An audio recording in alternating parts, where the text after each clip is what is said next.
So welcome everybody to the Land4FLOOD final conference.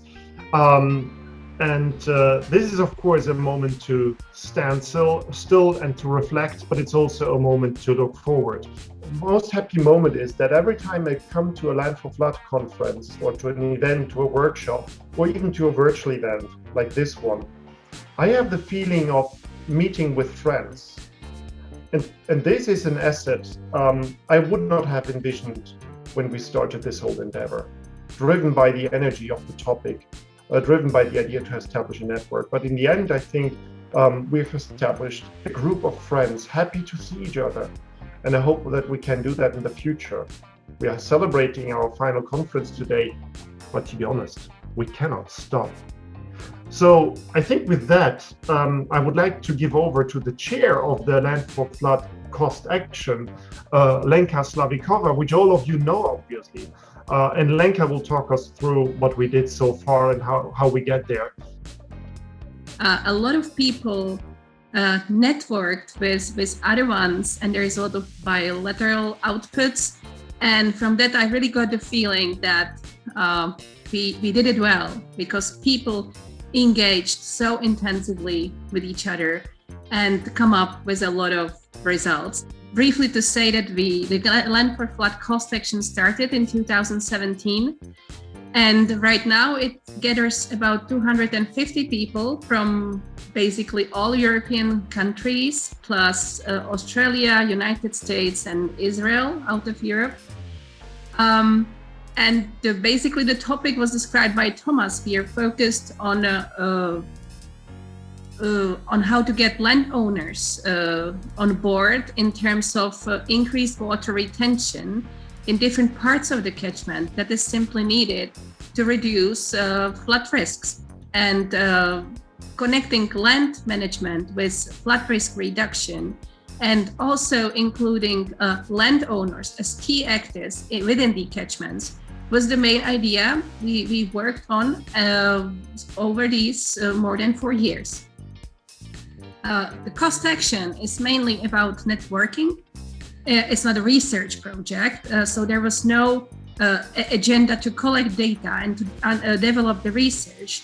The agenda of cost actions is that you simply meet other people and exchange knowledge.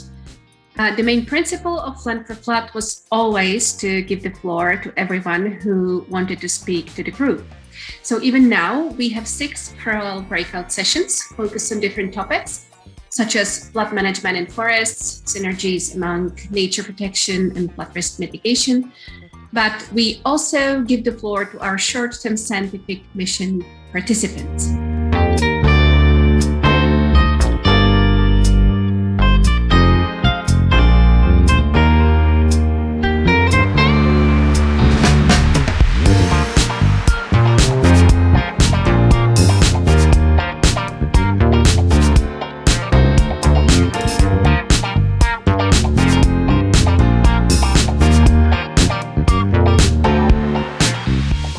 So at the end, we want to gather your opinion on the Land4FLOOD Cost Action experience in terms of both the topic and the cost action itself.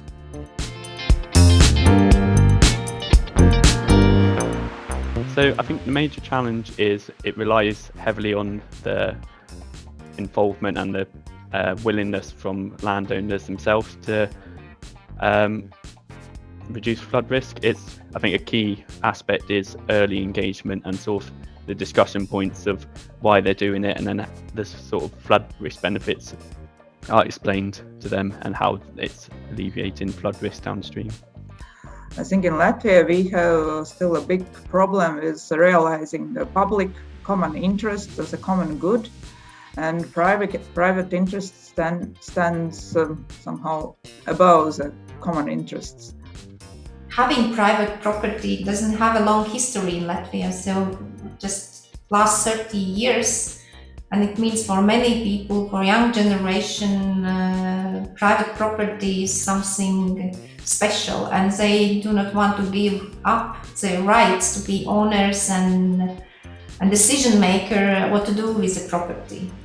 The major challenge is to convince people to give their land for this use, and compensating land is a real challenge. But we are missing out of some very interesting opportunities, both to create local income in the farming communities, which is strongly needed, and also to be able to, in a green economy way, find new and more cost-effective types of solutions.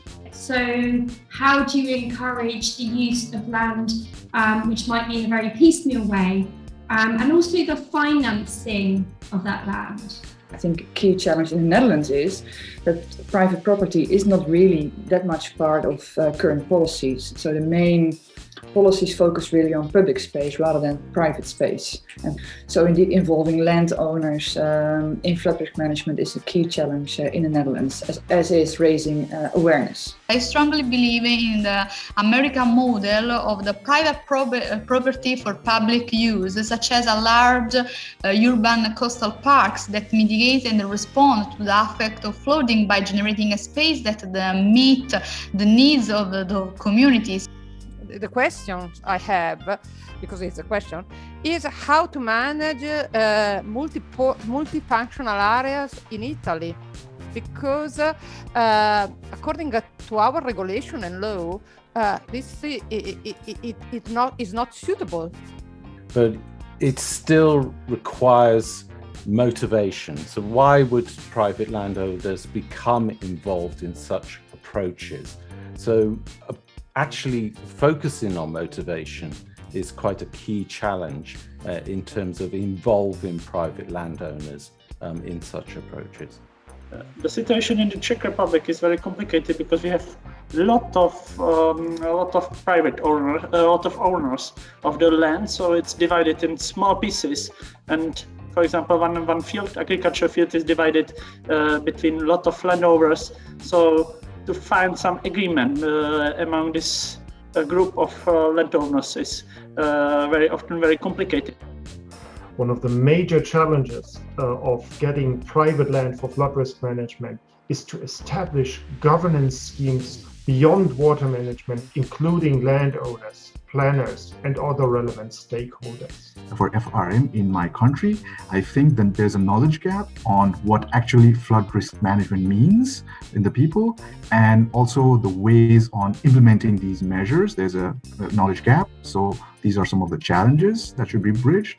The major challenges are, yes, to try and show, we're going to research how the special communal citizens and villages will react to deals about nature-based solutions. Some is already happening, but we will be able to study the differences between different community structures and national land.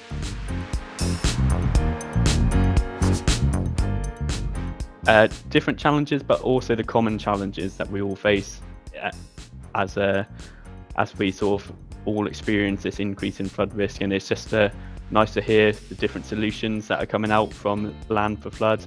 It is worth to be open on people that have different topics in mind, different fields that they research. And it is very interesting to cooperate with other people to solve the same problem, because different people have totally different approaches to the same topic. People who plan and have ideas what to do with foreign properties have no concept of what landowner of that property actually needs, sees as an asset, sees as an advantage, and they do not consider their point of view relevant. Is that it's a group of super enthusiastic people, and this is really contagious, and that they managed to convey that even in COVID times over the screen, I think is worth a big applause. And also to have to get this more outsider perspective on my own country, the Netherlands, and to see what are we good in, what are we bad in. I think that is what surprised me most and what I really liked a lot. I like the spirit of cooperation from first meeting in Riga, which was almost, we met in 2018. I understood this good attitude and atmosphere in this network. And it's not so much about knowledge, which I gained, but it's more about the way of cooperation across nations, across countries. The breadth of knowledge across many different countries and the experiences that could be drawn on. And I think that all leads to possibilities. There's so many possibilities of moving forward and gaining additional research, but also gaining actions that could be implemented with regard to involving private landowners in flood alleviation. I had the chance to go to Austria and see how they handle this problem, and I was impressed that the local community welcomed the use of land for flood protection. Besides all these things that we learned from different disciplines and from the nice people from different backgrounds, the most surprising thing is how everybody is very willing and are very willing to cooperate, open for networking, and I think the nicest things here are the people for me. I am always positive, surprised that there are so many who take an interest in this, because it is a bit hard to get real interest for it inside of Norway. The ability of the group in sharing knowledge is quite unusual. This surprised me a lot. The ability in sharing, in involving, I think this cost action is quite successful because it's really including. I'm surprised about the persistent enthusiasm of all the people coming together under the umbrella of Land4Flood, collaboratively working on better solutions for flood risk management of the future.